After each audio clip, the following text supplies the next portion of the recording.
Então, pessoal, eu já vou ir começando a falar de boas-vindas. Eu sou o Tobias Andreatta, eu sou estudante da graduação em Filosofia da Universidade Federal do Paraná, e hoje eu vou ser o monitor dessa sala aqui. Se vocês tiverem qualquer dificuldade, qualquer coisa, vocês podem pedir para mim e eu vou tentar ajudar ao máximo das minhas habilidades.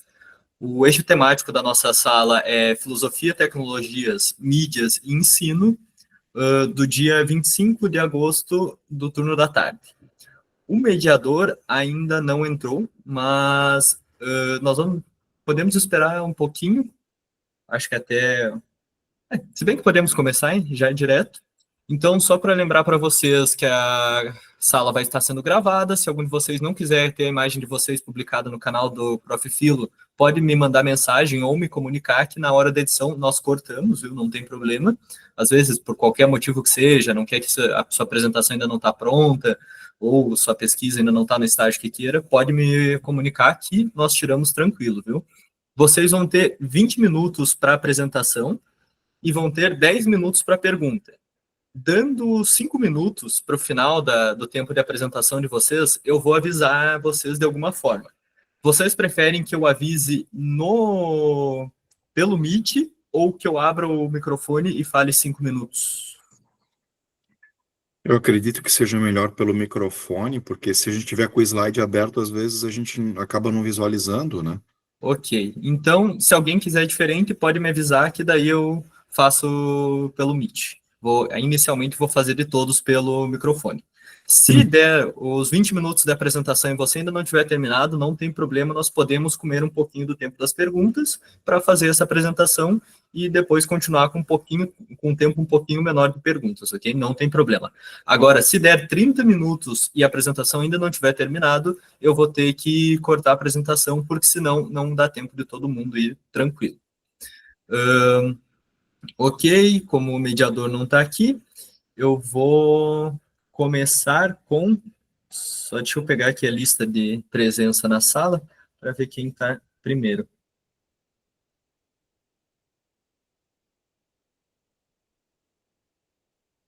Wesley, você é o primeiro aqui que está entre nós. Quando quiser, desculpa, quando se sentir à vontade, pode começar. Tá certo. Boa tarde. Todos me escutam? Tudo bem. Então eu vou compartilhar minha tela aqui. E aí você pode ficar à vontade, Tobias, para abrir o microfone e me comunicar quando estiver faltando 5 minutos. Mas eu acredito que eu vou conseguir concluir a apresentação dentro do tempo. Vocês já conseguem enxergar a minha apresentação? Consigo. Tudo certo. Beleza, então. Bom, meu nome é Wesley Pereira de Souza. Eu sou professor efetivo no estado do Tocantins, na Secretaria de Educação do Estado. Também sou mestrando do Prof. Filo aqui no núcleo do Tocantins, no núcleo da UFT. E o meu orientador é o professor doutor Paulo Sérgio Gomes Soares. Ele ainda não está aqui na sala com a gente, mas ele gosta de assistir as apresentações e também tecer alguns comentários. Pode ser que ele entre aí durante a apresentação. De início, eu já gostaria de agradecer ao Tobias por fazer a mediação aqui da nossa mesa. Também já quero agradecer de antemão o professor Dr. Leon Farri. Ele ainda não entrou para mediar também aqui a nossa sala, mas acredito que ele deva já estar entrando aí daqui a pouco, e já tive a honra de ser aluno do professor Leon, então conheço o professor Leon já de outras datas, e é uma honra tê-lo daqui a pouco também aqui mediando essa mesa. O título do meu trabalho é Um debate sobre a desinformação a partir do conceito de semi-formação em Teodoro Adorno. É um tema aí que a gente já fez algumas alterações ao longo dos meus estudos no mestrado. Esse é o meu segundo ano já, pretendo, se tudo der certo, no final do ano, para o iníciozinho do ano que vem, já estar defendendo a minha dissertação e concluindo esse mestrado. E, bom, fazendo uma pequena introdução aqui do meu tema, né? O meu tema está situado dentro da grande área que é o problema da tecnologia e da técnica, que é uma questão já de longo prazo da filosofia, mas que se aprofundou com o desenvolver ali da Revolução Industrial, no período ali da filosofia moderna, e se aprofundou ainda mais com a filosofia contemporânea e todas as questões aí relacionadas à tecnologia. Então, o nosso trabalho se situa dentro dessa grande área. Os nossos principais conceitos, que são os nossos programas de pesquisa, são os conceitos de semi-informação, cunhado pelo filósofo Theodor Adorno, que é um filósofo alemão que nasceu em 1903 e morre em 1969. Então, é um filósofo bem contemporâneo, tem bastante coisa ainda para a gente aprofundar dentro dos seus escritos, daquilo que ele deixou de escritos, de textos. O segundo conceito é o conceito de desinformação, que é um conceito já mais contemporâneo ainda do que semi-informação, e que engloba uma série de fenômenos contemporâneos vinculados, sobretudo, à internet e às redes sociais. Vou aprofundar um pouquinho cada um desses dois conceitos e mais à frente, certo? Mas a ideia é que o conceito de informação ele abarca uma série de fenômenos, incluindo entre eles um dos principais, que é o que a gente conhece como fake news, ou, na tradução, notícias falsas. E, como eu disse, né, ele se aprofunda mais na contemporaneidade, sobretudo pela criação o desenvolvimento da internet, das redes sociais, aplicativos de comunicação, de trocas de mensagens. Mas a gente vai estar aprofundando um pouco mais à frente. O nosso trabalho ele tem um aspecto importante devido a um conceito que é muito caro ao materialismo histórico dialético, que é um dos métodos que eu utilizo na minha pesquisa, que é o conceito de contradição. Porque, assim, infelizmente, a tecnologia ela tem uma visão, foi criada uma visão até inocentemente, né, positiva da tecnologia, em razão, né, dos progressos, das transformações que ocorreram ao longo da história da humanidade, sobretudo em relação à questão da tecnologia que a gente utiliza no nosso dia a dia mesmo. Hoje em dia, por exemplo, nós é quase impossível você conhecer alguém que não tem um aparelho celular, não tem uma rede social, não tem um acesso, até mesmo, por exemplo, um e-mail.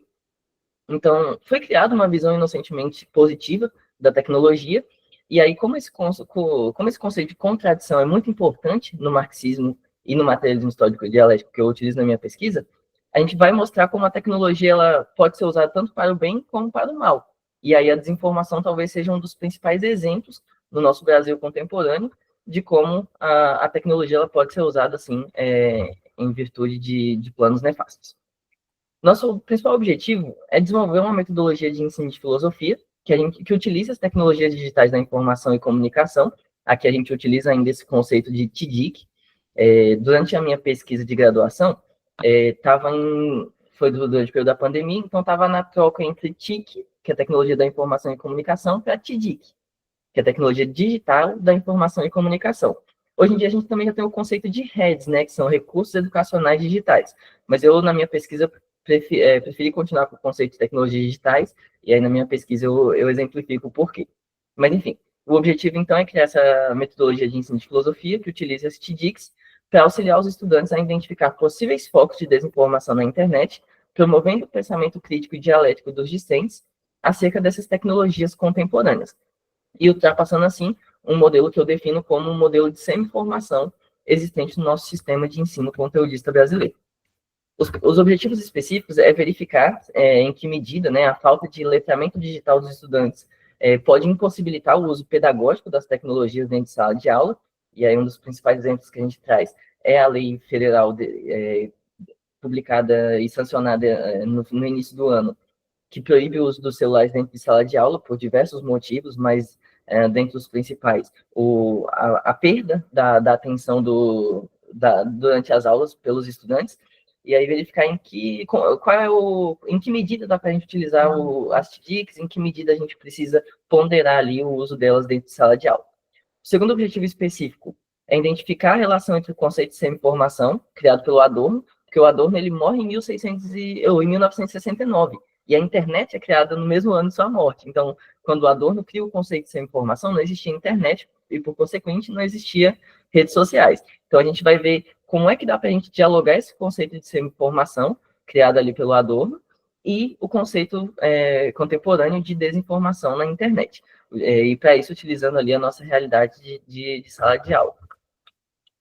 O terceiro objetivo específico é elaborar, né, concomitantemente a nossa formação filosófica, que são as aulas de filosofia, um letramento digital, né? Mostrar para os estudantes como a internet ela pode ser utilizada de outras formas, diferente da que os estudantes muitas das vezes utilizam. A partir das redes sociais e ensinando os estudantes a filosofar de forma crítica sobre as informações recebidas e compartilhadas nas redes sociais. O nosso trabalho, ele tem, eu elenco uma série de justificativos que tornam esse trabalho importante. A gente sabe que na nossa pesquisa de dissertação é importante justificar, né, o nosso trabalho, e eu trago aqui alguns exemplos só para a gente não se perder muito do objetivo da pesquisa. Vamos lá. Dos pontos que eu gosto de trazer é a importância de falar sobre os efeitos nefastos da desinformação.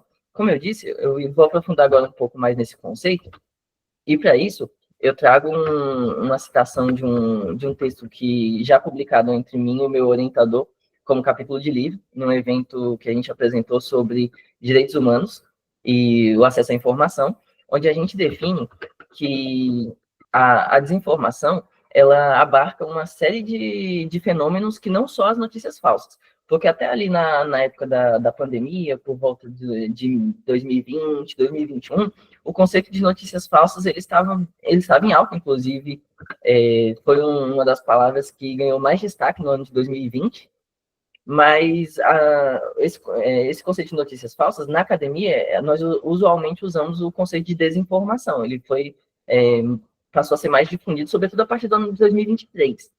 E aí esse conceito de desinformação ele ganha uma maior dinâmica dentro da academia, porque ela engloba uma gama de problemas, né? E aí eu cito alguns: anticientificismo, negacionismo, discursos e práticas antidemocráticas de diferentes matrizes ideológicas, teorias da conspiração, violências digitais e as fake news, ou mais conhecida aí como notícias falsas. Então, a desinformação ela é um problema que surge, ela não é um problema novo, mas ela é um problema que ganha vamos dizer, uma nova roupagem com as redes sociais. E aí, incluído dentro dessa gama de problemas que eu cito, é importante salientar que a desinformação ela não vai afetar somente a vida digital dos usuários das redes sociais. Ela sai das redes sociais, ela sai do campo digital e ela interfere também na vida social e política das sociedades. E aí talvez o principal exemplo que a gente possa citar é a invasão dos prédios da Praça dos Três Poderes em Brasília, no dia 8 de janeiro de 2023, quando a desinformação e uma série de notícias falsas, uma série de teorias da conspiração criadas, levam pessoas a invadir prédios públicos e depredar um patrimônio histórico e cultural do nosso país. Então, a ideia, uma das justificativas do nosso trabalho é mostrar como a desinformação ela não está só nas redes sociais, ela não afeta só a vida digital das pessoas, mas ela também tem impactos na vida social e política, física, de fato, das pessoas.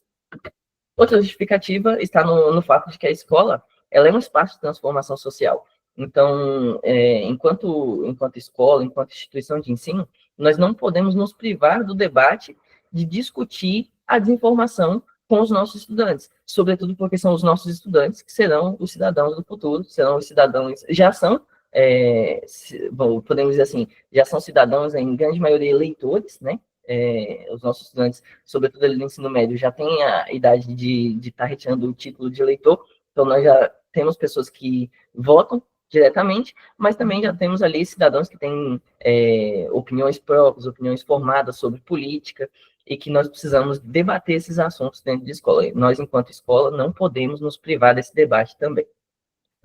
Outra justificativa importante é a questão da importância do letramento filosófico e digital, sobretudo numa época onde o ensino de filosofia passa por um processo de descrença na sociedade, vamos dizer assim. Foi, inclusive, retirada a sua obrigatoriedade com a BNCC de 2017, retornou agora, por exemplo, no Tocantins, que é onde a nossa pesquisa se situa. A BNCC ela foi regulamentada pelo documento curricular do Tocantins, que previa filosofia somente nas primeiras e segundas séries, 1 hora por semana, uma aula semanal. Então, você imagina que a filosofia ela sai de 3 aulas, uma em cada série, primeira, segunda, terceira série, uma aula por semana em cada série, para apenas uma aula na primeira e uma aula na segunda série. Então, é super importante nesse momento nós mostrarmos como a filosofia ela pode discutir questões essenciais e que pairam no nosso dia a dia, né? Então, outra justificativa importante. E aí, uma das coisas que é muito cara para mim é que o processo de ensino-aprendizagem precisa ser significativo.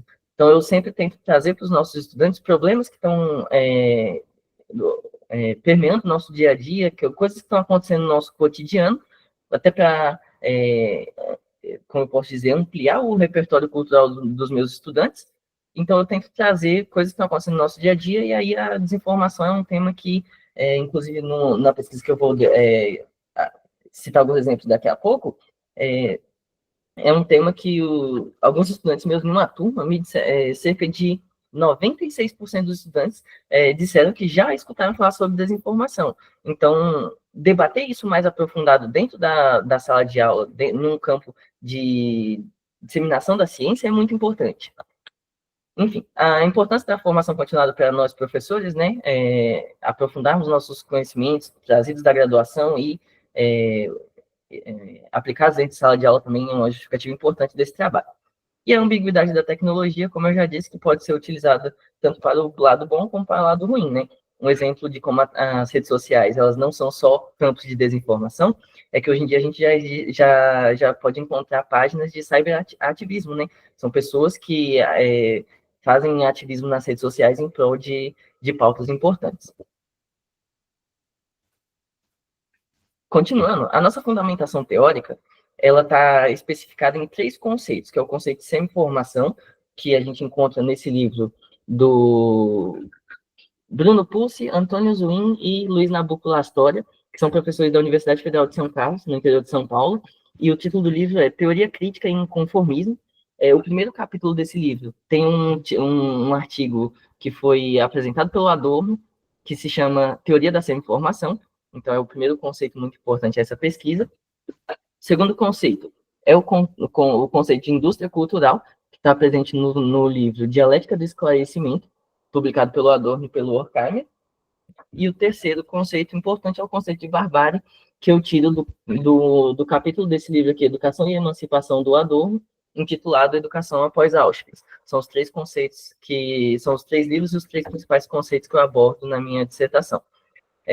Além disso, também dialogo e comento pesquisadores e autores que se dedicam à dialética e à teoria crítica, como, por exemplo, os 3 que eu já citei, que é o Bruno Pulci, o Antônio Zuin e o Luiz Nabuco Lastoria, que são professores ainda produzindo pela Universidade Federal de São Carlos, Bárbara Freitag, Marcos Nobre, Marilena Chauí, e a nível internacional, né, o diálogo com Wigenhaus e com Martin Jay. Além disso, essa pesquisa é uma continuação da minha pesquisa de monografia da graduação, que eu intitulei Fake News e Semi-informação, uma análise a partir da teoria crítica de Theodor Adorno, que foi defendida em 2023. Nessa pesquisa de graduação, eu ainda trago o conceito de fake news, porque como essa pesquisa ela levou aí cerca de um ano e meio, também orientado pelo professor Dr. Paulo Sérgio Gomes Soares, a nossa pesquisa ela se desenvolveu ali durante a pandemia e pós-pandemia. Então, como ainda utilizava o conceito de fake news, ela foi defendida com esse conceito. Mas agora, no mestrado, a gente já utiliza o conceito de desinformação, que abarca uma gama maior de fenômenos.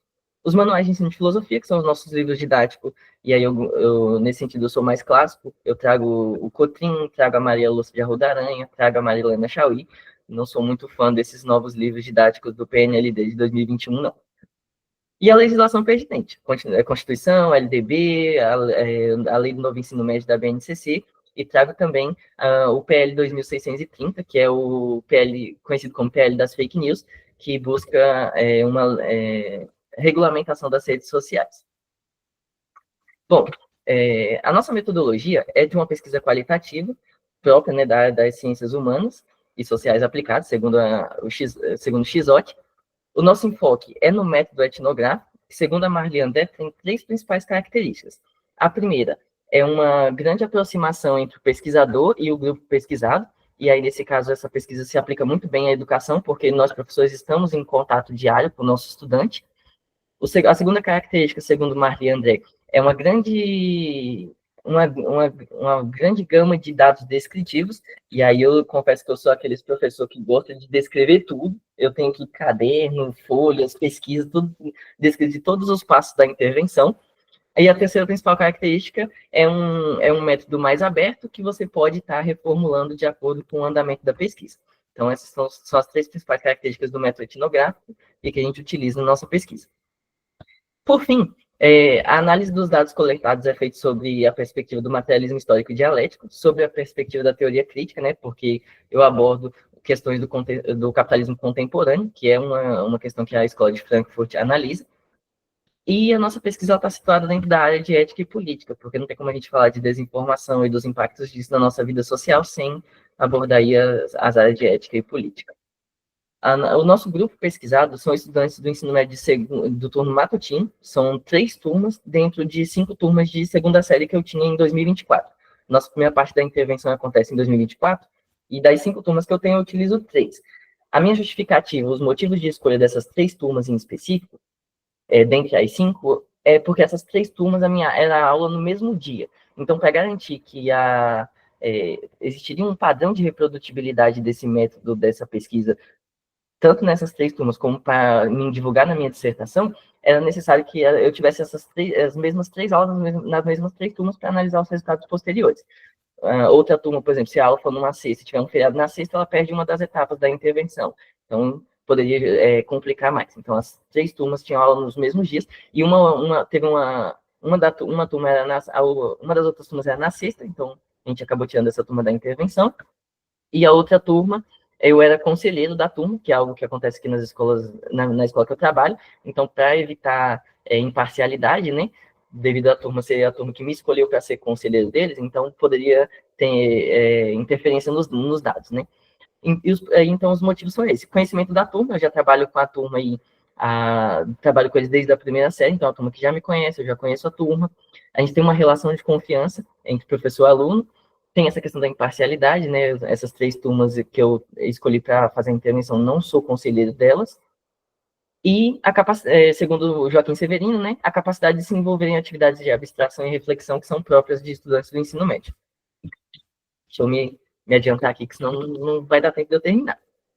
Vamos lá. Sobre a minha proposta de intervenção, que é própria do mestrado profissional, eu inicio a minha intervenção com questionários exploratórios, né, para identificar o que os estudantes sabem sobre desinformação ou o que eles já ouviram falar sobre isso, em um questionário objetivo de 25 perguntas, sendo dessas perguntas 10 questões para formular a análise socioeconômica das turmas. Então, para mim entender qual é o perfil do meu estudante, eu trago 10 questões sobre raça, gênero, questões econômicas, para formular esse perfil do meu estudante. E trago também 15 questões para identificar o que o estudante já ouviu falar sobre desinformação, se ele já teve acesso, se ele já recebeu alguma desinformação em rede social, qual é o tipo de rede social que ele faz mais uso, enfim. A gente está triangulando ainda os dados dessa pesquisa, mas eu tenho os dados de uma turma aqui que são muito interessantes e eu trago para discussão, né? Em uma das turmas que a gente já triangulou os dados, depois a gente vai juntar isso, vai aprofundar melhor na nossa dissertação, mas é interessante mostrar que desses estudantes que foram avaliados aqui, a gente tem, por exemplo, alguns dados aqui, ó. 81% desses estudantes dessa turma, em específico que a gente já triangulou os dados, disseram que a principal fonte de acesso à informação deles são as redes sociais, o que a gente, por exemplo, não previa, por exemplo, no início da década de 2010, por exemplo, ou até mesmo na época do Adorno, onde não existia internet. E a principal fonte de informação era o rádio e já estava surgindo a televisão. Então, os nossos jovens de hoje, a principal fonte de acesso à informação são as redes sociais. E aí a gente tem um risco, porque eles estão sujeitos à desinformação lá. Outro dado importante que eu trago aqui é que 78% desses estudantes disseram que as redes sociais favorecem o acesso à desinformação. Então, eles têm essa noção, mas a gente também tem dados muito assustadores nessa pesquisa, pelo menos a princípio, com essa turma que a gente já triangulou os dados. Por exemplo, a gente tem aqui que 12% desses estudantes disseram que não é importante falar sobre desinformação na escola. Então, é um dado assustador. 12% dos estudantes dizerem que a escola não deve se interferir nessa temática, não é papel da escola. E, enfim, são alguns dados que a gente pode trazer para dialogar aqui. Eu posso trazer mais dados depois, aí a gente vai triangular isso direitinho para apresentar melhor na dissertação.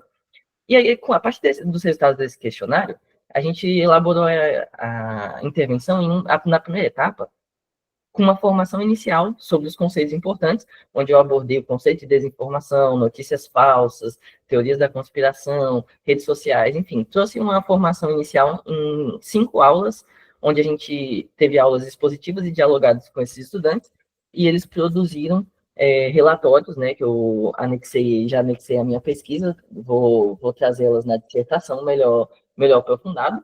Só que aí, em discussão com o meu orientador e a partir de alguns relatos que ele trouxe, ele falou que seria interessante a gente mostrar o que os estudantes aprenderam e como é que eles conseguem dominar esses conceitos para apresentar para outras pessoas. Daí a gente vamos iniciar agora esse bimestre uma segunda etapa da nossa proposta de intervenção, que aí nós ainda estamos em discussão entre a produção de uma cartilha no formato de e-book, onde adolescentes, utilizando a linguagem de adolescentes, falam para outros adolescentes sobre desinformação, ou a criação de uma página digital em rede social, que aí propriamente para fazer a divulgação desses aprendizados. Porque teve um conceito que o meu orientador me trouxe, que foi muito caro para mim, foi que ele estava assistindo uma apresentação de uma defesa de uma dissertação, onde um dos avaliadores disseram que se a gente ficar nas aulas apenas expositivas, a gente está produzindo um conteúdo iluminista. O nosso trabalho é um trabalho iluminista. Então, foi para nós que somos da filosofia, soa, né, muito forte esse conceito. O seu trabalho é um trabalho iluminista, é um trabalho de trazer luz para um tema sobre o que você acha. E aí é muito, muito caro para a gente essa segunda etapa da intervenção, que é produzir essa metodologia junto com os estudantes, onde eles, utilizando a linguagem de adolescente, falam para outros adolescentes sobre essa temática. Então, essa segunda parte da intervenção é muito cara para a gente. Bom, dito isso, as nossas referências são, sobretudo, o Theodor Adorno, como nos livros que eu já citei, os livros didáticos, sobretudo ali do PNLD 2017, que são aqueles livros clássicos, né, do ensino de filosofia, as legislações pertinentes, alguns autores do método, né, como Antônio Chizotti, Alda Judite Alves Mazotti, a Marli André, e alguns artigos e capítulos de livros que eu utilizei para formular aí os conceitos de desinformação e de desinformação.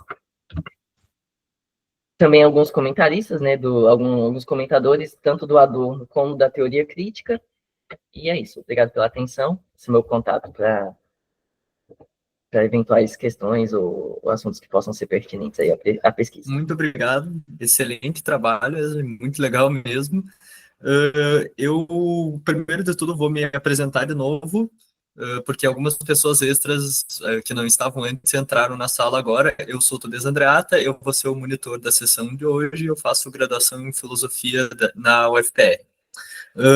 Wesley, eu vou abrir as dúvidas para os outros professores aqui, se alguém tiver ficado com alguma dúvida, alguma pergunta, mas eu mesmo tenho uma pergunta sobre o teu trabalho. Assim, enquanto estava falando, primeiro de tudo, que parabenizar, muito organizado, muito bem feito o teu trabalho, realmente.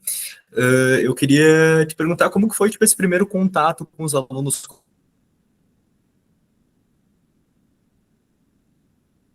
Como que foi a recepção deles para sobre desinformação, sabe? Porque a gente tem uma certa resistência hoje, né, quando se fala sobre esses temas. Eu queria saber como foi o seu contato com eles. Só para, antes de tu responder, nós temos mais ou menos 7 minutos para as perguntas. Tá certo. Tobias, obrigado pela pergunta. Eu confesso que quando eu trouxe para os estudantes, na primeira aula eu já cheguei com esse questionário, né, que eu apresentei alguns dados aqui para vocês. Mas foi, assim, algumas turmas, a depender dos grupos que existem dentro dessas turmas, recebem melhor uma temática do que outra. A gente tem um grupo, por exemplo, uma das turmas que eu apresento, uma das turmas que uma das turmas da minha intervenção, tem um grupo de estudantes que se consideram bastante conservadores dentro dessa turma, e aí eles já olharam com um olhar assim mais crítico, falaram, professor, mas a gente vai falar sobre desinformação a partir de qual perspectiva? E isso é importante, porque a gente pode utilizar isso no diálogo. Eu gosto que as minhas aulas sejam dialogadas, né? Eu até brinco com os estudantes que eu não gosto de ficar falando 50 minutos sozinho. Então, a gente utiliza essas perguntas, ou até mesmo comentários que possam surgir. Professor, isso daí é tema de comunista, ou até mesmo algum comentário que possa surgir assim no meio da aula. A gente tenta trazer para a discussão dentro da sala de aula, para mostrar que a gente como esse conceito de desinformação, ele é um conceito que ele pode ser utilizado por, e aí, como eu disse, né, pode ser utilizado por diversas matrizes ideológicas. E a gente, assim, mais a fundo depois, a gente vai trazendo alguns exemplos e vai mostrando como isso está acontecendo hoje. Mas a gente tenta sempre apresentar o conceito, trazer as perguntas, ou até mesmo as dúvidas dos estudantes para o diálogo. E aí tem turmas que são mais resistentes do que outras, mas no geral, até o momento, os dados que a gente já vem analisando, mostrou que a intervenção tem sido bastante produtiva. Ok, muito obrigado. Mais alguma dúvida?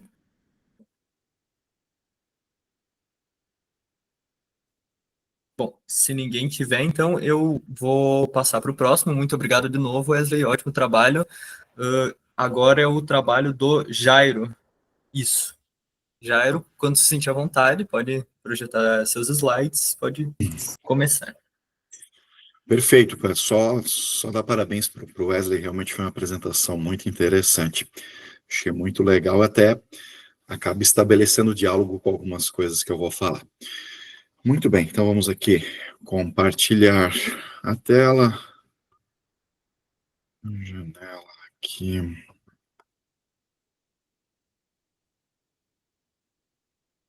Está aparecendo para vocês, né? Uhum, tranquilo. Vamos ver só. Está mudando também, né? Sim. Tá, perfeito. Então, como eu havia já testado antes, né? Mas que bom que está funcionando. Então, o meu trabalho ele tem a intenção de explorar uma concepção, um conceito do chamado homem bom e o mal que esses ditos homens bons fazem, segundo o autor britânico Bertrand Russell. Esse é um estudo que eu estou realizando com alunos do terceiro ano do ensino médio. Muito bem, então, acaba citando uma agenda, né, onde se aplica esse produto, né, como se falou algumas vezes no Prof. Filo, com as turmas do ensino médio, de uma escola aqui em Santa Catarina, na cidade de Penha, na Escola de Educação Básica Manuel Henrique de Assis, na disciplina de Filosofia, no período letivo de 2025, e são turmas dos períodos matutino e vespertino, e também uma turma do noturno. Muito bem, como as ações realizadas por pessoas consideradas boas podem gerar consequências danosas para a sociedade? Bom, essa reflexão é feita por Bertrand Russell em 1926, então no período ali de pós Primeira Guerra Mundial e alguns anos, mais de quase 20 anos antes do início da Segunda Guerra Mundial, né? Então, essa pesquisa tem como objetivo analisar criticamente a concepção do Bertrand Russell a respeito do homem bom e aplicá-la à avaliação de ações e questões políticas contemporâneas que são observadas pelos alunos do ensino médio, do terceiro ano do ensino médio da Escola Manuel Henrique de Assis. Em especial, nós adotamos o foco das ações cotidianas, né, as ações sociais cotidianas, que são mais presentes na realidade dos alunos, então acabou se tornando um elemento de crítica mais próximo a eles.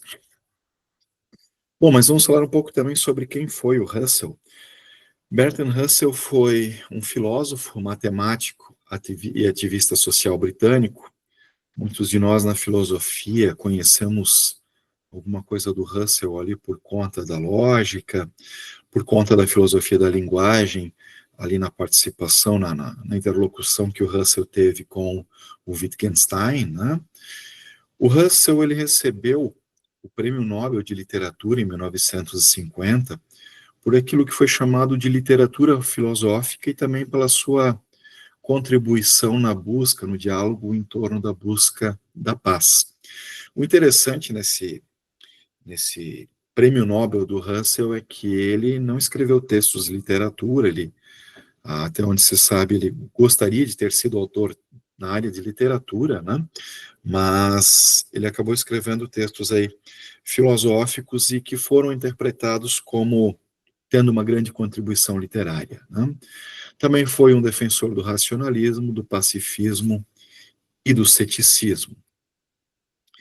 Bom, como eu comentei agora há pouco, o ensaio do Russell foi publicado em 1926 e ele tem a intenção de fazer uma crítica contundente àqueles que impõem as suas visões morais ao próximo, convictos de que sua própria bondade é infalível, de que a sua noção de bondade é superior à do grupo social no qual essa pessoa está inserida, a ponto de não refletir a respeito do quanto essa noção de bondade pode efetivamente causar consequências boas ou ruins. E isso gera uma preocupação muito grande com o fanatismo e as certezas dogmáticas, né?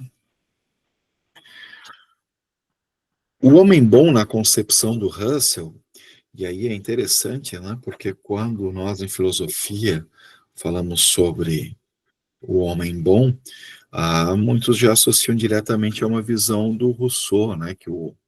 Do homem que vive em sociedade, mas o Russell, talvez por uma questão de tradução para o português, ou até de maneira proposital, ele utiliza esse termo homem bom para demonstrar que esse homem na sociedade, às vezes, e aí eu até já estabeleço uma interlocução com a apresentação do Wesley, né? Esse homem bom, às vezes, aí, é bombardeado por informações que ele recebe das redes sociais, às vezes ele pode achar que está fazendo algo muito positivo e é exatamente o contrário. Dessa maneira, o Russell diz que o homem bom não é criminoso ou explicitamente mal intencionado. Em muitos dos casos é exatamente o contrário, né? Ele é aquele que age com a certeza moral inquestionável, movido por questões rígidas, por convicções rígidas, geralmente com forte apelo nacionalista, político ou religioso. E aí, novamente, estabeleço uma interlocução com a apresentação do Wesley, com os fatos que nós presenciamos alguns anos atrás, aí com a tomada da Praça dos Três Poderes, no dia 8 de janeiro, né? É uma boa demonstração dessas convicções morais pseudo-inquestionáveis, né? E aí fazemos uma citação do próprio Russell, que diz que o maior dos males e a pior das crueldades são praticadas pelos homens que se consideram virtuosos. O homem que faz do seu dever um ídolo, está propenso a imaginar que a virtude lhe dá o direito de perseguir os outros. Muito bem, no corpo do texto do Russell, do ensaio do Russell, ele estabelece a interlocução com alguns autores da tradição filosófica para dialogar sobre a questão ética. Então, ele estabelece inicialmente uma interlocução com a ética deontológica de Kant, com foco no dever e na intenção, onde o sujeito age por dever, seguindo máximas universais. O ponto de contato com o Russell é que o Russell assinala que se pode, seguindo esse rumo de interpretação ética, ignorar consequências intencionais. O Russell também estabelece uma interlocução com a ética utilitarista, representada aqui por Bentham e Mill. E essa ética tem foco nas consequências e no bem-estar coletivo, e a ação é julgada pelos seus resultados. O ponto de contato com o Russell, assinalado pelo próprio, são as consequências não intencionais, né? Buscando privilegiar ali com as ações o bem-estar de uma maioria, mas deixando de lado, de maneira não intencional, algumas minorias, né? Ou as minorias. A conclusão da análise através do Russell é o alerta para o perigo de qualquer ação ética que possa ser norteada por visões pautadas no fanatismo. Podemos, então, estabelecer como dois exemplos casos que representam a visão do Russell. Essas duas ações, esses dois casos, foram os casos que eu apresentei aos alunos, né? Mas eu falarei mais aí sobre essa interlocução com os alunos um pouco mais adiante. Então, no caso A, o homem bom ele pode ser um líder mundial que invade outras nações com a afirmação de que busca libertar o seu povo. A retórica de libertação de um povo, ela tem uma certeza dogmática, né? E nessa certeza dogmática se faz aspas a noção de que nosso sistema é moralmente superior aos sistemas dos outros povos. E aí, como consequência, são geradas algumas situações como guerras prolongadas, um caos social e muitas perdas de vidas. Caso B, fala sobre bem-estar mal formulado, políticas de bem-estar mal formuladas, onde esse homem bom é um legislador que cria leis que podem ser assistencialistas, sem consultar a comunidade a qual essas leis se aplicariam. Novamente, ali uma visão, uma certeza dogmática, né? Só que essa visão dogmática, ela é travestida pela questão do sujeito ser eleito pela população, na nossa democracia, para tomar decisões representando uma parcela da sociedade, né? Então, nesse contexto, o sujeito pode afirmar que ele sabe o que é melhor para os indivíduos que ele representa. E, nesse caso, acho que nós podemos, com certa facilidade, imaginar alguns legisladores brasileiros, né? Nesse caso, se pode gerar da dependência, inflação, perpetuação da pobreza, entre outras situações que podem ser observadas ali pelo mau exercício dos cargos legislativos. Muito bem. Esse tópico ele levou o título de curta-metragem, pois a dinâmica aplicada com esses terceiros anos, que foram 5 turmas de terceiros anos, seguiu a seguinte estratégia. No primeiro momento, eu apresentei aos alunos o ensaio do Russell, que em português, na versão mais recente, consta nesse livro da editora LPM Pocket, chamado Ensaios Céticos, e é um dos capítulos, né? É um dos ensaios presentes nesse livro, e apresentando, eu estabeleci uma primeira interlocução dos alunos com o autor. Em seguida, foi feita a separação da turma em pequenos grupos, com a intenção de representar da maneira mais adequada um projeto a ser desenvolvido por toda a turma, né, para um filme de curta-metragem, onde cada um desses grupos tinha a obrigação de apresentar aos colegas a sua interpretação do conceito do homem bom. Dessa maneira, então, a gente buscou sintetizar o aprendizado teórico a uma linguagem mais próxima dos alunos. E, a partir desse momento, começar uma interlocução com uma linguagem mais artística e criativa, que é onde o meu trabalho flerta com o tema da tecnologia, que, diferentemente do que o Wesley apresentou, o meu trabalho não vai discutir a tecnologia, mas ele vai fazer o uso da tecnologia como forma de compartilhar o saber filosófico, né? E essa parte tecnológica, ela parte, então, de uma roteirização. Nessa roteirização, novamente, os sujeitos que foram responsáveis pela roteirização do filme realizam uma apresentação aos colegas, explicando novamente ali, dando uma noção, reafirmando essa noção do homem bom do Russell, para que eles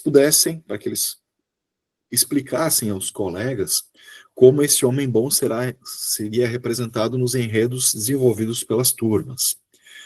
Então, a ideia foi que eles se apropriassem desse conceito, né, dessas características do homem bom, e pudessem, então, não só repassarem aos colegas, mas exporem a esses colegas como isso seria apresentado no filme por eles desenvolvido. Então, se vai para um outro momento, que é da filmagem, onde se exploram ali as várias possibilidades artísticas, né, da exploração do tema por parte das turmas, por fim, a edição e a exibição. A gente está nesse último momento, né?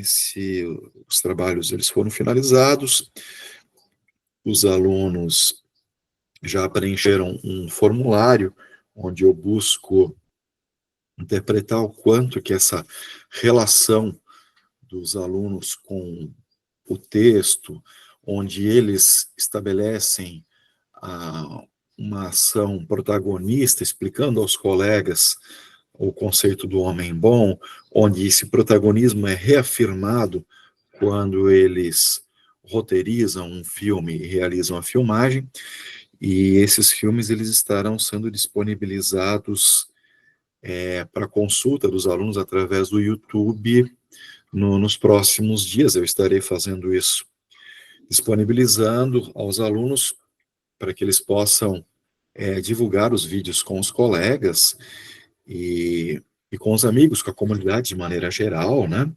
E como forma de tornar essa dinâmica um pouco mais atraente, como forma de promover uma divulgação maior do tema deles e também da pesquisa em filosofia, eu desenvolvi um festival de cinema, né, que no mês que vem, no dia 17, vai ter ali a premiação dos filmes, onde se busca também demonstrar ali os trabalhos para a comunidade, né, esse festival será aberto, mas também ali fazer uso dessa vontade dos alunos de demonstrarem os seus trabalhos, de relacionar a filosofia com algo quase como uma gamificação, né, tomando o aspecto da disputa como algo positivo, só que fazendo isso através de uma exposição que seria ali semelhante à premiação dos filmes através do Oscar, né? 15 minutos. Sim, obrigado. Então, se buscou observar o que foi aprendido, que a bondade subjetiva não é garantia de uma ação eticamente correta, que a humildade intelectual ela é importante para que se possa reconhecer quando se está errado, e isso é uma virtude, segundo Russell, e apresentado nessa pesquisa como crucial, e que a ética exige uma análise constante das intenções, meios e consequências. E uma resposta ali a um questionamento inicial, né? Que o mal surge quando a convicção da própria bondade elimina a autocrítica e a empatia, que são necessárias para ponderar o impacto real das próprias ações sobre os outros. Deixei para o final a apresentação. Então, meu nome é Jairo Demiunques, eu sou licenciado e bacharel em História pela FURB, aqui em Santa Catarina, licenciado em Filosofia pela UFSC, realizei um curso de especialização em História e Cultura Afro-Brasileira pela Faculdade Integrada de Jacarepaguá, FIJE, sou mestre em Educação pela Universidade Autônoma de Assunção, a UAA, sou mestrando do Prof. Filo em Curitiba, na UFPR, onde eu tenho a felicidade de ser orientando do professor Tiago Falkenmann. Então, deixo o meu contato e agradeço a atenção de todos vocês. Muito obrigado, Jairo. Excelente apresentação, muito bom o trabalho e, nossa, muito legal colocar os alunos para fazer essa prática um pouco diferente, né? Na filosofia nós costumamos mexer muito com texto, muito com ensaios e tudo mais, então você pensar a filosofia por esse ângulo diferente é bem interessante, um curta-metragem, uma pequena produção deles, né? Novamente, pessoal, se alguém tiver alguma pergunta para fazer, se algum professor tiver alguma pergunta, pode se sentir à vontade. Nós temos cerca de 12 minutos.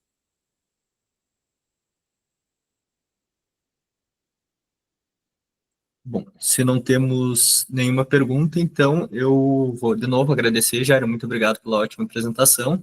Passar para a professora Edilza, quando se sentir à vontade, pode projetar seus slides e começar a sua apresentação. Boa tarde. Boa tarde. Vou colocar aqui para vocês.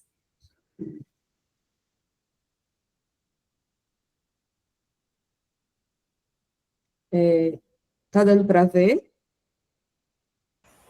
Ainda não.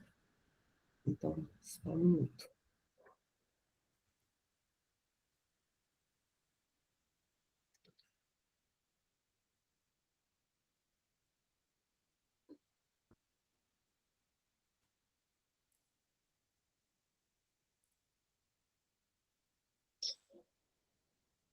Aí, agora está compartilhando a tela do Canva aqui.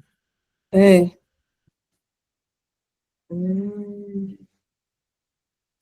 Então, agora dá para ver, né? Uhum. Tu prefere apresentar assim ou em tela cheia ele não apresentar? Vou colocar na tela cheia. Ok. E Só para agora? ver se ele está dando de passar tranquilo. Aí, foi. Tu consegue passar ele tranquilo? Tá dando para passar? Tá dando para passar? Aí, foi. Tô passando. Uhum. Então, vamos lá. Foi, perfeitamente. Obrigado. Qualquer coisa você me avisa, porque quando a gente está com a tela cheia, a gente não consegue ver Ok, vocês. pode deixar. Eu gostaria de me apresentar, né? Primeiro, vai ser bem rápido. Meu nome é Edilza, sou professora de filosofia. Já tô atuando há 25 anos. Eu comecei sendo professora de história. Sou formada em história e em filosofia bacharelado e licenciatura, todos na UFPB. E também fiz uma especialização em educação de jovens e adultos, também pela UFPB. E agora, mestranda do Prof. Filo, eu acho que diferente dos colegas que começaram a apresentar, a gente está ainda no processo, nós não começamos ainda não começamos a pesquisa ainda, então, ainda tem algumas mudanças, inclusive o meu título está diferente do que eu me inscrevi no encontro. Nós mudamos o título, a gente decidiu mudar, no título coloquei Pierre Levy, né, que vai ser o meu autor principal, só que conversando com o orientador, a gente decidiu colocar o conceito de virtualização de uma forma mais ampla. Então, ficou o ensino de filosofia no contexto digital, entre a virtualização e a emancipação dos sujeitos. Falar um pouco do contexto, né? Havíamos percebido, eu e alguns colegas, em que os alunos, eles têm muita facilidade, né, com o avanço das tecnologias, eles têm muita facilidade em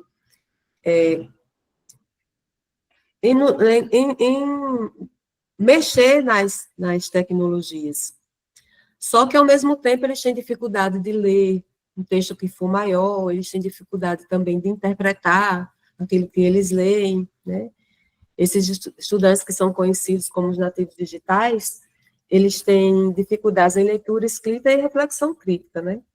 Apesar de saberem mover nas ferramentas digitais, às vezes muito melhor até do que a gente. Então, esses são alguns dos desafios que nós temos para o ensino médio. Como é que a gente pode utilizar, ou como é que a gente pode aproximar, né, o conhecimento de filosofia das tecnologias digitais. Então, o problema de pesquisa, né, porque, mais uma vez, repetindo, a pesquisa ainda, a gente não está em campo ainda. Está só a gente ainda não, o projeto ainda não foi enviado para o comitê de ética, então nós não começamos ainda a fazer a pesquisa, como os demais colegas. Nós vamos começar ainda ano que vem. Então, dessa pesquisa aqui, inclusive, algumas coisas podem ser mudadas ainda. Então, vou falar o problema de pesquisa, que é o baixo engajamento do interesse dos estudantes em filosofia,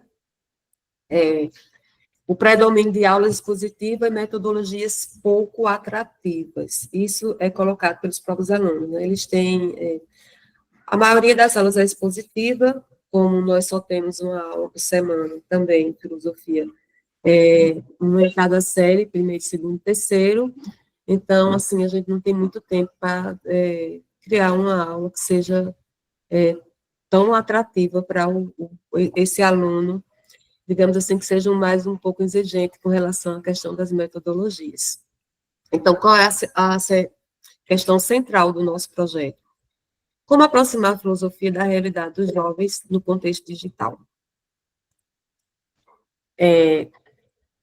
Tem uma hipótese, a gente vai trabalhar dentro dessa hipótese. Um aplicativo de filosofia desenvolvido pelos próprios estudantes, ele pode favorecer a aprendizagem crítica, estimular o pensamento autônomo e reforçar a atitude filosófica. Tendo em vista que eu não falei, eu vou trabalhar com alunos do segundo e do terceiro ano, eu trabalho numa escola técnica integral, e essa escola, ela oferece o curso de computação, né, de informática. Então, eu pensei em aliar o conhecimento que os alunos têm de informática com os conhecimentos que eles têm de filosofia e criar um aplicativo, os próprios alunos criarem um aplicativo de filosofia, que depois vai ser testado também por esses alunos, sendo que de outras séries. Qual o objetivo geral da nossa pesquisa? Analisar como aplicativos educacionais podem contribuir para o desenvolvimento crítico e da autonomia do ensino de filosofia a partir da teoria da virtualização. Então, antes da gente entrar na questão do aplicativo, né, que o aplicativo vai fazer parte da metodologia, então a gente vai trabalhar a questão da teoria da virtualização de Pierre Levy, né, e vai discutir, ele vai ser o principal autor, mas nós vamos discutir essa teoria com outros autores, como, por exemplo, Deleuze, né, que propõe uma filosofia do virtual, como um movimento do pensamento que se atualiza em diferentes formas, né, e também Pierre Levy, que discute a virtualização como um processo dinâmico, onde o que existe em potência, que seria o virtual, gera manifestações concretas, atuais, sem se prender a um tempo ou lugar.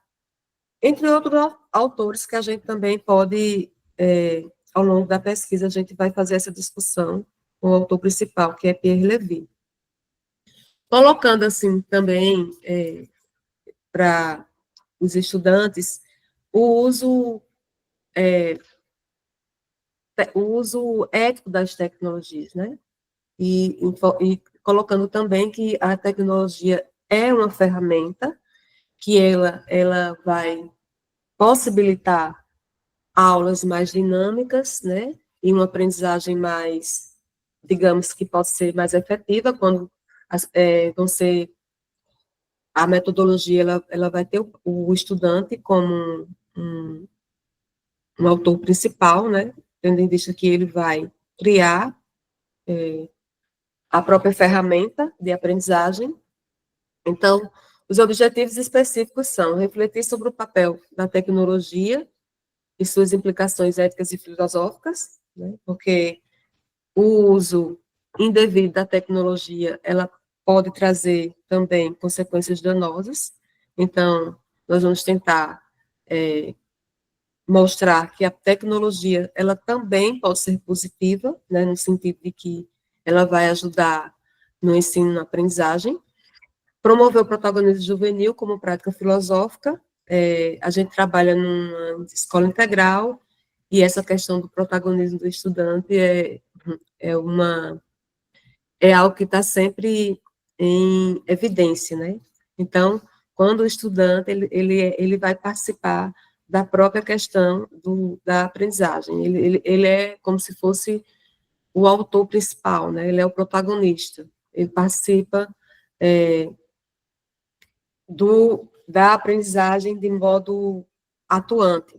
Então, construir coletivamente um ambiente de aprendizagem crítica e dialógica.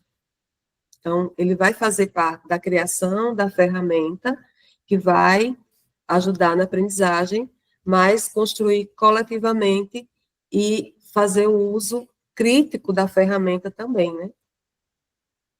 A fundamentação teórica, como eu já falei, nós vamos utilizar Pierre Levy, né, que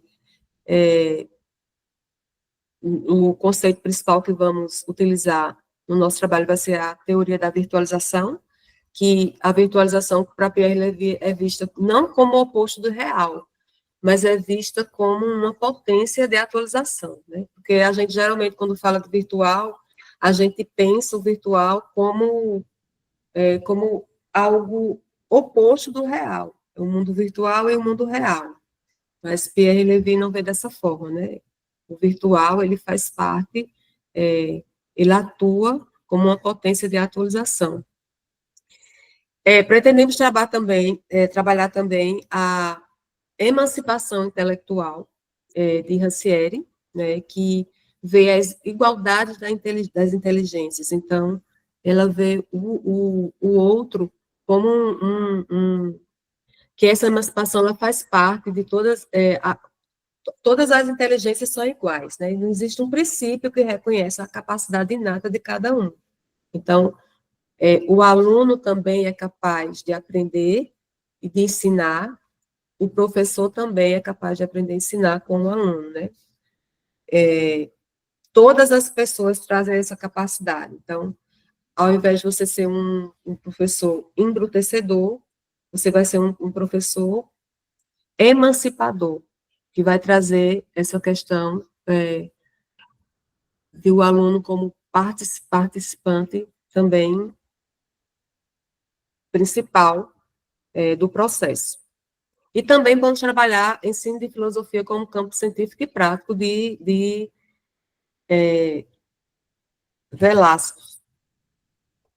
A metodologia que nós vamos utilizar vai ser uma metodologia qualitativa, com a observação participante, e também a pesquisação, né, a colaborativa e reflexiva, onde todos vão participar coletivamente, né, da construção, e essas metodologias, elas estão dentro dessas metodologias ativas, que tem o protagonismo juvenil e a gamificação, né, já que o que vai ser elaborado pelos estudantes vai ser um quiz de filosofia.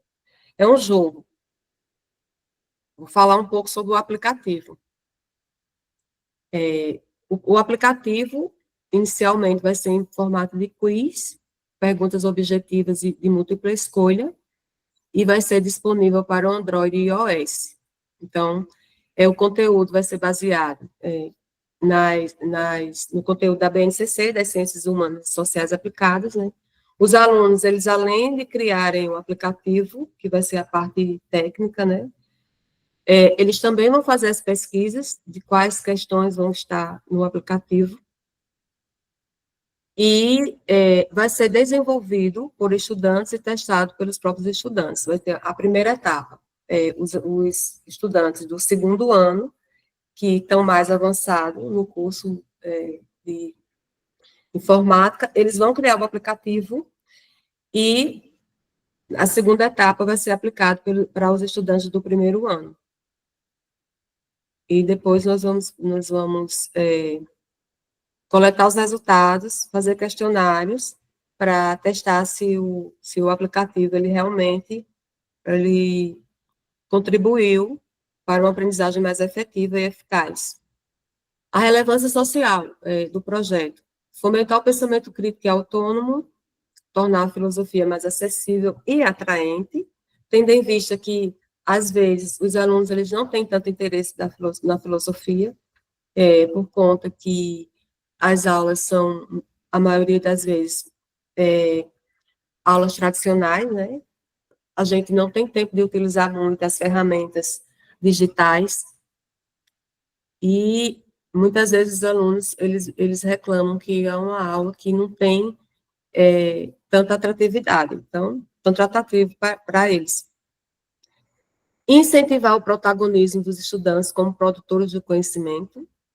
Eles, além de fazerem as pesquisas, eles também vão pesquisar qual vai ser um aplicativo ou um jogo, uma gamificação que vai ser mais efetivo para se fazer esse quiz. Tudo vai ser feito por eles. E contribuir para a democratização da filosofia na escola pública. Quais são os resultados que nós esperamos? Maior engajamento dos estudantes na disciplina filosofia, aprendizagem lúdica, interativa e crítica, porque não vai ser só um jogo que vai ser a questão da competitividade, né? Eles vão ter a oportunidade também de fazer a crítica daquilo que eles estão utilizando para a aprendizagem. Fortalecimento do vínculo entre a filosofia e a tecnologia, trabalhar a questão da interdisciplinaridade, tendo em vista que nós vamos ter o apoio da área técnica da escola, e a formação de sujeitos autônomos e antecipados, e emancipados. Possível conclusão, né, porque é um trabalho que ainda não foi aplicado, ainda está no processo, inclusive, como falei, algumas coisas aqui vão mudar ainda, de acordo com o que eu vou discutindo com o meu orientador, o projeto ainda vai ser enviado para o comitê de ética, então ainda está em processo de, digamos assim, de criação ainda, né? A gente ainda está desenvolvendo, ainda vai ter coisas que vão ter que ser mudadas. Uma possível conclusão que nós podemos chegar. A filosofia mais a tecnologia pode ser um caminho para a inovação no ensino médio. A virtualização como abertura de novas possibilidades de aprendizagens. O estudante como criador de conceitos e ferramentas pedagógicas.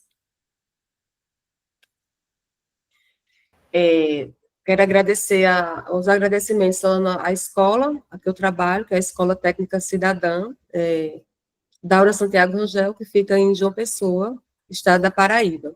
Aos orientadores e colegas do mestrado profissional, né, pela ajuda que a gente tem uns aos outros nas aulas, que a gente sempre, nesse sentido, a gente ajuda uns aos outros nas suas temáticas, nos seus temas, e aos estudantes participantes. E também queria agradecer vocês pela participação aqui. Muito obrigado, Edilza, pelo seu ótimo trabalho. Mesmo você falando que ainda está em fase inicial, a coisa está muito bom, está muito interessante. Espero ver você de novo ano que vem aqui no evento, apresentando já com os resultados que eu fiquei bem interessado. Eu também estudei no ensino médio técnico, fiz técnico multimídia, e essas disciplinas que envolvem mais que uma disciplina, e especialmente as que conversam com o aspecto técnico do curso, elas são muito boas, até tipo para quem tem uma certa dificuldade em alguma das áreas, se desenvolver melhor trabalhando mais próximo daquilo que gosta, né? Então, muito obrigado pelo seu excelente trabalho. De novo, abrir caso alguém tenha alguma pergunta, alguma dúvida.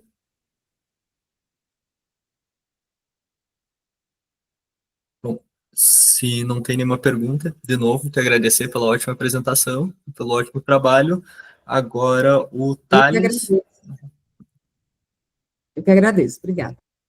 Imagina, de novo, muito obrigado. Agora o Thales, quando se sentir à vontade, pode projetar seus slides e começar a sua apresentação.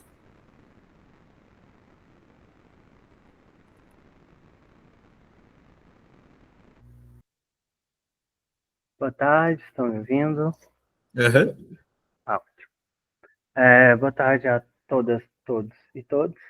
Meu nome é Thales, estou doutorando em Filosofia pela Universidade Federal do Ceará e fiz um mestrado profissional pelo Núcleo Unimontes.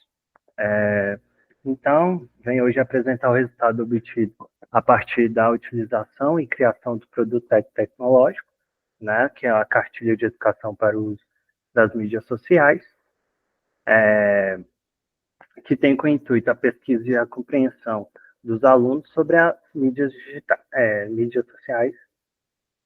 O objetivo geral, ele é possibilitar uma análise crítica do conhecimento, do conceito, melhor falando, de pós-verdade e seu impacto no ciberespaço, promovendo a capacidade de discernimento dos alunos em relação à desinformação. Já os objetivos específicos incluem compreender o aluno em relação à desinformação. Compreender o conceito de ciberespaço, o mercado e a organização da informação, expor o conceito de fixação das crenças do filósofo pragmático Charles Sanders Peirce, relacionando com a forma com que os internautas compreendem a informação. Avaliar os conceitos da pós-verdade, das fake news e do negacionismo no cenário político e social atual e desenvolver a capacidade crítica para verificar a veracidade de informações consumidas online. O estudo trata do ensino de filosofia. Deixa eu botar aqui. Isto trata do ensino de filosofia em um contexto marcado pelo problema contemporâneo da pós-verdade, entendido como efeito da personalização, conceito desenvolvido por Gilles Lipovetsky, para se referir à característica fundamental do período histórico da hipermodernidade. A organização espacial e temporal do presente trabalho é a escola pública de ensino básico e o tempo hipermoderno. O método de estudos aplicados consiste em leituras bibliográficas do Gilles Lipovetsky, do Peirce, da Luciane Taella, do Pierre Levy e outros estudiosos, tanto da filosofia como da comunicação. Busca-se observar a organização das fixações das crenças no ciberespaço e como elas estão associadas ao espaço de formação e como fugir da perspectiva da desinformação no ciberespaço por meio do método pragmático de Peirce. Então, essa apresentação tem como foco também fazer um chamado para que haja a exposição dos resultados obtidos pelos PTTs, e eu estou vendo que todos aqui já têm uma noção dos produtos, né? E eu fiz um pouquinho o contrário do que os colegas. Enquanto eles propõem que os alunos façam, ou que há uma análise dos resultados dos alunos, eu faço uma análise do meu PTT através dos alunos, aí que vai entrar a escala Likert, que é um instrumento que permite avaliar percepções individuais a partir de graus de concordância sobre os aspectos previamente definidos. E aqui está uma das perguntas para esboçar mais ou menos como foi feito. Então, a avaliação, ela considerou os critérios recomendados pela Coordenação de Aperfeiçoamento Coordenação de Aperfeiçoamento Pessoal de Nível Superior, né, a CAPES, para a produção técnica, que é a aderência, impacto, aplicabilidade, inovação e complexidade, e a partir deles foram formuladas 10 questões que abordam também linguagem, novos conhecimentos, ferramentas, relevância e estética. Além dessa avaliação, os estudantes responderam a perguntas voltadas à compreensão de conceitos da cartilha, né? Crença, algoritmo, pós-verdade, fake news e negacionismo. Então, o número de respondentes foi menor que o esperado. Eu acabei não participando da execução do meu produto, porque estava contratado, eu não sou efetivo no Estado, então ocorreu que meu contrato acabou e eu tive que passar essa cartilha, essa forma, né, meu plano de aula, tudo que eu tinha pensado para um outro professor, mas infelizmente aconteceu alguns problemas. Foi falha energética, porque no período estava chovendo muito e a cidade toda a cidade teve um problema, aí o gerador da escola não estava suportando a quantidade de energia e demanda, então o número de participantes ativos na cartilha foram de 78 estudantes, né? Isso seria mais de 100 estudantes a proposta. Então, mas mesmo assim a gente percebeu que a prática foi exitosa. Então a cartilha também foi aplicada por um outro professor, né, como eu já falei, e ele teve que adaptar a execução. A proposta inicial era ser executada em 4 aulas, com momentos de aula expositiva e dialogada, momentos individuais dos alunos, com a cartilha, e em grupos, analisando materiais utilizando um game da Cambridge, que chama Bad News Game, que trata sobre a propagação de fake news. É bem legal, bem interativo, é muito interessante mesmo. Quem tiver oportunidade, entrar no Bad News Game, que é bem legal. Pela falta de energia, né, reduziu o número de aulas e os alunos ficaram em grupos, o que ocasionou diversas discussões, principalmente observando o cenário político, tendo em vista que o objetivo das crenças é a modificação dos hábitos. Isso é muito caro para a filosofia pragmática, principalmente do Peirce, e que a gente vê a partir do momento que nós interagimos com pessoas que têm ideologias ou crenças específicas e elas acabam repetindo isso nos seus hábitos, na sua maneira de discutir. Então, crença está atrelada à modificação dos hábitos. Eu faço uma análise dos livros didáticos e de como a BNCC ela coloca a relação da tecnologia. E até mesmo para mostrar se minha cartilha está indo além ou não do que já está colocado, e foi analisado no estado de, como é que é o estado de Minas, foi analisado três edições da Moderna. Foi Moderna Plus, as outras eu não vou me lembrar aqui neste momento. Só que só uma estava próxima dessa ideia. Nas outras a gente percebe muito uma relação da tecnologia só como um positivismo, né, um pensamento positivismo. Wesley, que estudou, está próximo dessa ideia, né, de uma história positiva do progresso, dessa perspectiva. Então, a gente vê muito isso atrelado à globalização, aos processos de industrialização, e não a perspectiva de como isso afeta a informação. O próprio Wesley lembrou, né, foi a partir de 2021, então isso já estava em discussões no âmbito geral, assim, né, não só na filosofia.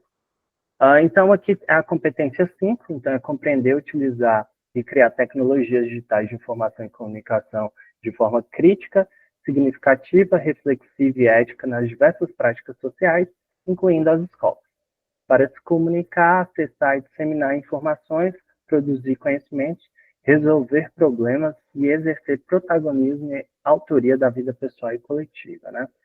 E a gente percebe também que há essas 3 características, né?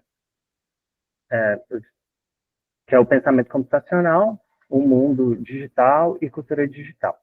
A primeira temática abordada pelo documento trata de um aspecto mais específico da tecnologia, o que é difícil para o professor que não tem formação específica, e sem contar com a dificuldade de acesso às máquinas, né? Que é diferente aí por exemplo, da nossa colega, que falou que dar aulas num curso técnico, né? Onde é integrado o ensino médio e o técnico.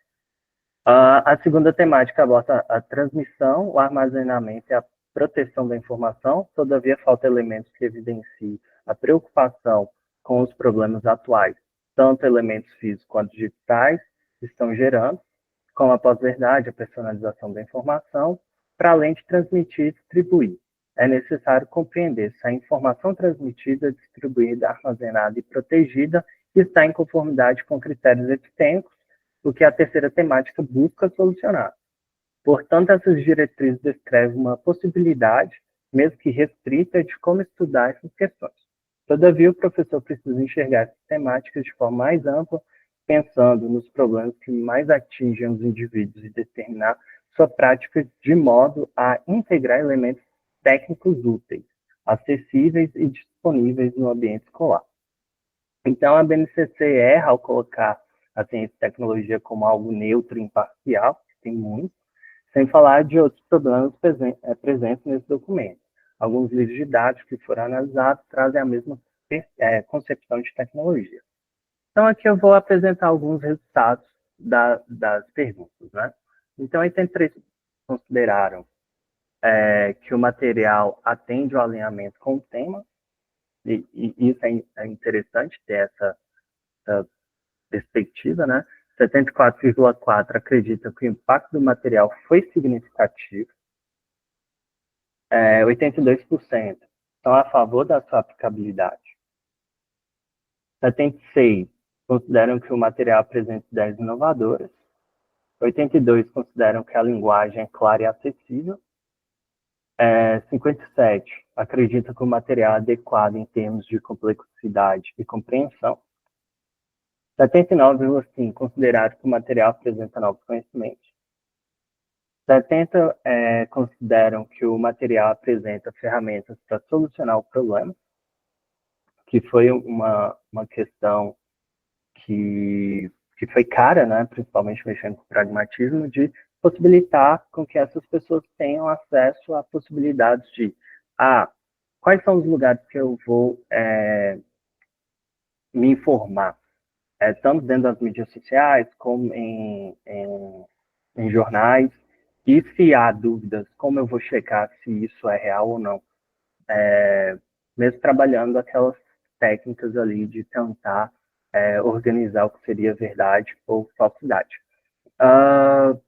E isso é interessante porque o Eli Pariset, ele fala que desde 2009, com a mudança do algoritmo da Google, nós vemos nos informando mais por mídias sociais do que por meios tradicionais de comunicação.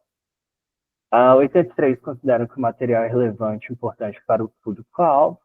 83% consideram que o material é visualmente atraente e bem organizado. E engraçado que, quando se fala de crença, eles tiveram uma dúvida, pelo relato da professora, muito em torno daquela perspectiva da gente colocar a crença sempre como algo que é de uma narrativa metafísica, vamos colocar assim.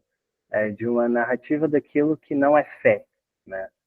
Daquilo que não está em torno da fé. E isso fez com que esse resultado, né, tivesse esse resultado. 61 tiveram a compreensão satisfatória sobre o conceito de algoritmo. 63 tiveram uma compreensão satisfatória sobre o termo pós-verdade. E sobre fake news, né, por ser um termo mais difundido, ele teve a maior identificação, né, maior compreensão. Negacionismo, 65. E aqui a cartilha, para mostrar mais ou menos como ela foi desenvolvida. Atualmente ela está disponível no Padlet, mas eu estou com o intuito de colocar no indexador do PPFem, que me escapou o nome aqui agora. Ela tem sempre uma intenção de ter um aspecto linguístico mais atraente, né? Não tão rebuscado, mas também sem deixar de ter o rigor, sempre chamando os indivíduos a questões, né? A perguntas, e tentando abordar o porquê de cada motivo. Aí o Eli Pariset, né, os algoritmos que orquestram a nossa publicidade estão orquestrando a nossa vida, que é uma coisa muito interessante, muito importante para quem está estudando filosofia da informação, filosofia da técnica, né, no meu modo de enxergar filosofia da informação. Você percebe o que é personalização, o que são algoritmos. Aí tem um esqueminha para tentar mostrar o que seria um algoritmo de aprendizado, de uma outra forma, né, utilizando IA para fazer isso. Então, foi essa a proposta, e no final, né, depois de mostrar os termos, explicar os termos, também... 15 minutos? Sim, estou finalizando. Ficou relacionado a quais são os indexadores, o que são, alguns da filosofia, separei alguns por área também, principalmente aqui no YouTube, então ciências humanas, trouxe alguns estudiosos, né? Ciências da natureza e saúde, ciências em geral, e sites de checagem também para esses alunos. Então é isso, gente. Muito obrigado. Agradeço a todos pela paciência. Muito obrigado, Thales, pela ótima apresentação. Eu achei bem interessante que tu trouxe ali no final algumas recomendações de conteúdo, porque muitas vezes, tipo, pessoas no geral querem acessar conteúdos novos e voltados para a área da filosofia, só que simplesmente não sabem onde começar, né? Então, tipo, eu vi que tu trouxe ali Tempero Drag, que é um baita canal, particularmente acompanho muito do Christian Dunker também, muito legal. De novo, pessoal, se alguém tiver alguma pergunta, alguma dúvida para o Thales, pode se sentir à vontade, senão nós continuamos. Ok, já que ninguém tem nenhuma dúvida, obrigado, Thales. De novo, ótima apresentação, muito obrigado pelo seu trabalho. Agora, Fábio, quando se sentir à vontade, pode projetar seus slides, se você tiver, e começar a sua apresentação. Eu não sei se tu estava aqui a hora que eu falei, mas são 20 minutos para apresentação e 10 minutos para pergunta, tá bom? Eu vou avisar quando der 15 minutos. Tá ok, consegue me ouvir bem? Aham. Na hora que a sala iniciou, eu estava aplicando prova. Eu estou ainda em sala de aula e aqui hoje começou o calendário de prova, então eu tinha que dar conta de umas 300 cabeças aqui e deu certo. E eu fui acompanhando. Bom, eu me chamo Fábio, eu sou o aluno aqui da Unirio, no Prof. Eu tenho formação em filosofia, também teologia e pedagogia. Durante algum tempo, eu me dediquei a pesquisas de ética, sobretudo pesquisas com seres humanos, e agora estou me aventurando nas questões referentes ao ensino de filosofia, sobretudo nas questões de mídia, atenção e leis, né, mais especificamente no letramento digital. Meu trabalho que eu submeti é o ensino de filosofia e letramento digital, impactos da Lei 14533, que é a Lei de Letramento Digital, na formação docente. Acredito que esse não vai ser a minha pesquisa de dissertação. É bem possível que sofra alguma alteração, sobretudo por influência da Paula Sibilha. Eu tenho realmente ficado encantado assim, com o texto e também em Santa Ela. Acho que eu devo partir por esse caminho. Eu preparei um slide, mas se eu não se importar, eu poderia ler. Eu tenho Pode preparado ser sim, aqui. como tu se sentir mais confortável. Então, tá ótimo. A Lei 14533, sancionada em 2023, estabelece diretrizes para o letramento digital no ensino médio, propondo a integração de tecnologias digitais e metodologias ativas nos processos de ensino-aprendizagem. Essa mudança normativa representa um desafio direto para o ensino de filosofia, que historicamente se fundamenta na prática reflexiva, no debate crítico e na problematização, no meu caso aqui, da ética sobre a realidade.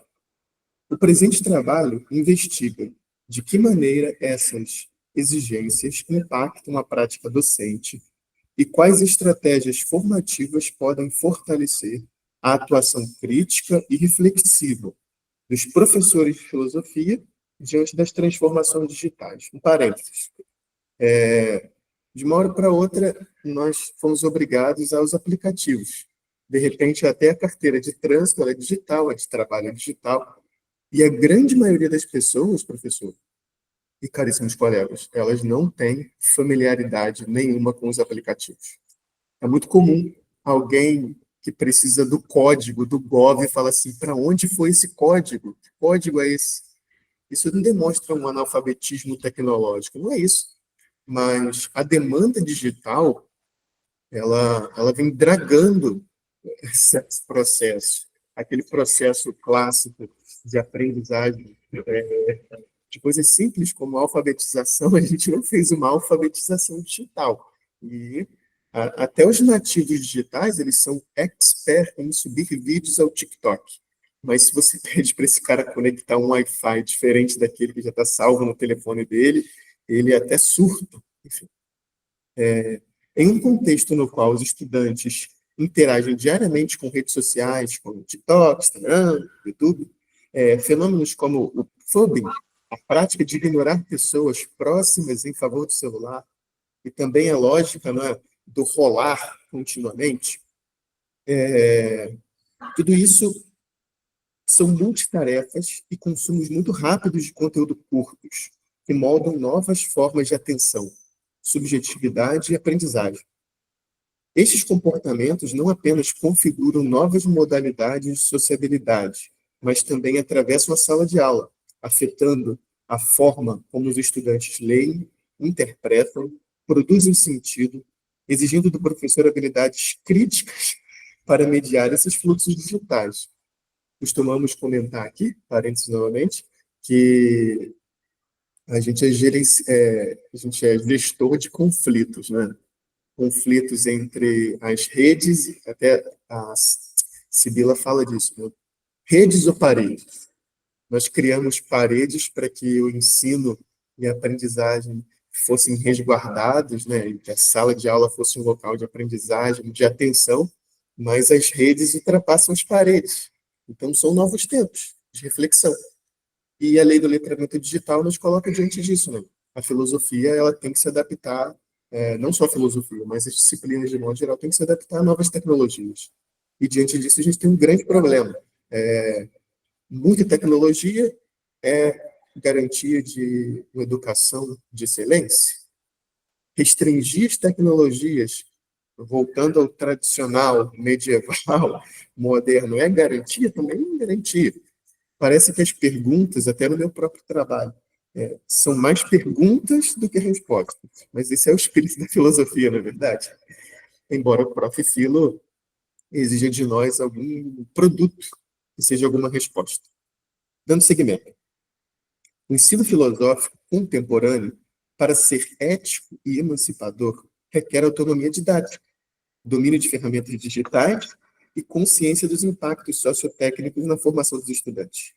Nesse sentido, a lei do letramento digital não pode ser compreendida apenas como uma exigência técnica, mas como um convite à reflexão pedagógica sobre a relação entre tecnologia, subjetividade, educação e atenção.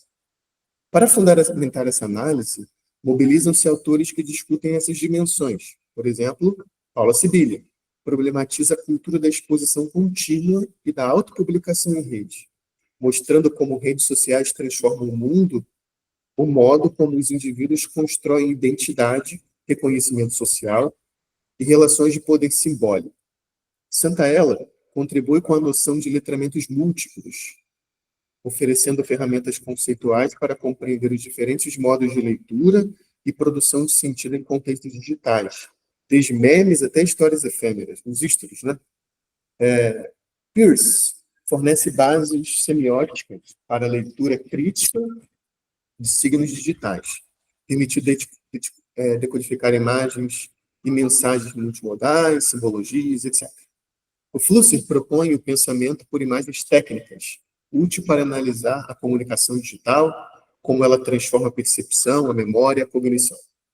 Enfim, chegando ao fim, a metodologia do estudo, ou o produto que eu quero alcançar depois aqui, será a criação e a aplicação de uma oficina formativa para docentes, estruturada em 3 eixos principais. Primeiro, o desenvolvimento do uso crítico das tecnologias digitais. 2, leitura e interpretação de imagens e narrativas digitais circulantes em redes.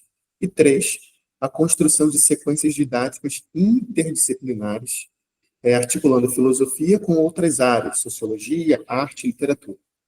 A oficina inclui atividades práticas, como ferramenta no Canva, no Padlet, no Google, no Classroom e outros, explorando o potencial pedagógico de cada uma dessas plataformas, bem como seus impactos na atenção, que aqui é o foco, no engajamento e na subjetividade.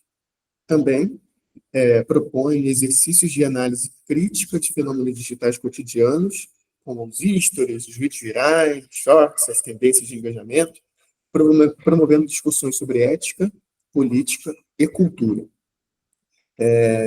A análise indica que a efetividade da lei depende não apenas do empenho docente, mas também de políticas públicas que assegurem formação contínua e acesso equitativo às tecnologias.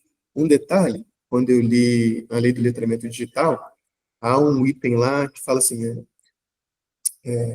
dentre as políticas públicas, o Prof. Filo se encaixa perfeitamente exatamente nessa nossa área de tecnologia e ensino. É uma tentativa de refletir muito efetiva, já tem bastante trabalho. Essa situação que nós estamos aqui, essa sala, é mais do que a obrigatoriedade da apresentação, mas reflexão que cada colega traz aqui. Agora, como isso será aplicado posteriormente é um outro desafio. É um outro desafio. Até alguém disse que era uma questão iluminista, né?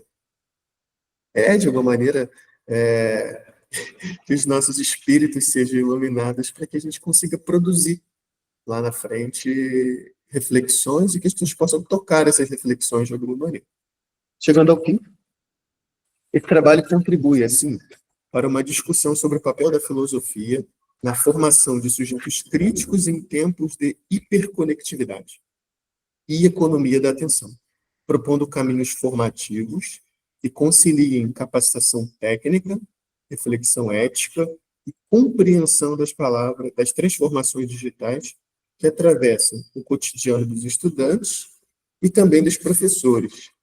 Esse meu trabalho, eu pretendo fazer uma reflexão e uma formação para os professores nesse aspecto entre educação e mídias, tecnologia digital.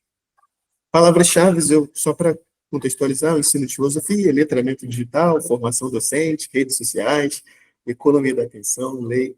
É um trabalho que é embrionário, eu sou recém-chegado ao Prof. Filo, ainda nem tenho um orientador específico, assim, alguém que vá me acompanhar. Tem a Valéria, que já disse que tem interesse nas minhas reflexões e vai me ajudar, mas ainda não tenho um orientador assim aberto, específico, né? Mas é isso.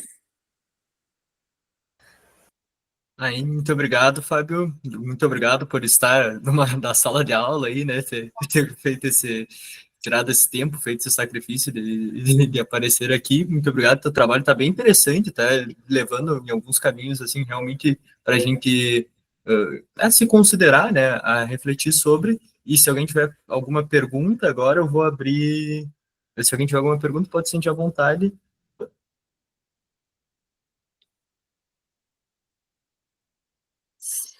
Se ninguém tem nenhuma pergunta, então, de novo, vou te parabenizar, um ótimo trabalho. E eu só queria perguntar se Valdemir Ribeiro Farias está na Cal. Bom, se não está, então eu já vou fechar as presenças aqui. E por hoje é isso, foram todos. Então, muito obrigado, pessoal, de novo, ótimos trabalhos, todo mundo aqui tirando um pouco do seu tempo para não só apresentar seu trabalho, mas também para ouvir um pouco dos trabalhos dos outros. E por hoje é isso, obrigado. Obrigada a todos.